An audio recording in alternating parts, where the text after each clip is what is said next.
السلام عليكم ورحمة الله وبركاته كسو دوادا جنالك تكتور حلنا كير آد ugu barataan inaad ka dhageysataan casharada caafimaadka ama barashada daawooyinka sida farmakolojiga.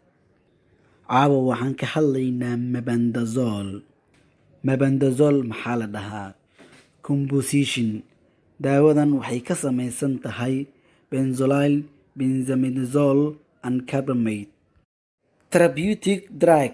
Daawooyinka uu ka mid yahay antihistamines. Available. Maxaa la heli karaa daawadan? Waxaa laga heli karaa kaniini iyo sharoobo. Indication or principal uses. Isticmaalka daawada. Daawadan waxaa loo isticmaalaa qaar ka mid ah gooryaanada sida worm infection, Oscariasis, pinworm disease, hookworm infection, hydatid disease, and giardia. Side effect of mebendazole. Dhibaatada ay keento mebendazole waxaa ka mid ah lambar 1 vomiting, matag, lambar 2 headache, madax xanuun. How to drug work. Sidee daawadan u shaqaysaa?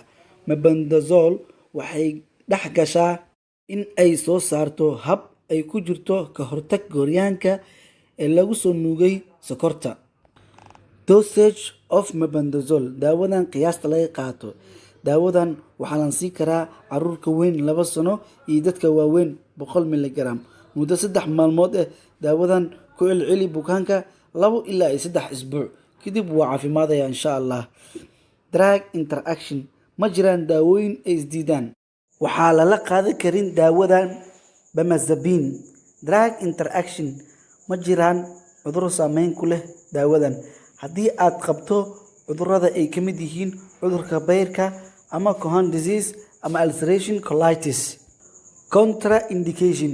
Lama siin karo daawadan caruurta ka yar 2 sano. Lama hayo wax data ah ee ku saabsan wax dhibaato ah ee u geysan karto hooyada uurka leh. Wabillahi tawfiiq. Halkaas ayay nooga egtahay cashirkeennii caawa. Fadlan subscribe, share, like, comment si dadka kale u gaaraan. Waa mahadsantihiin. Assalaamu calaykum waraxmatullaahi wabarakaatuh.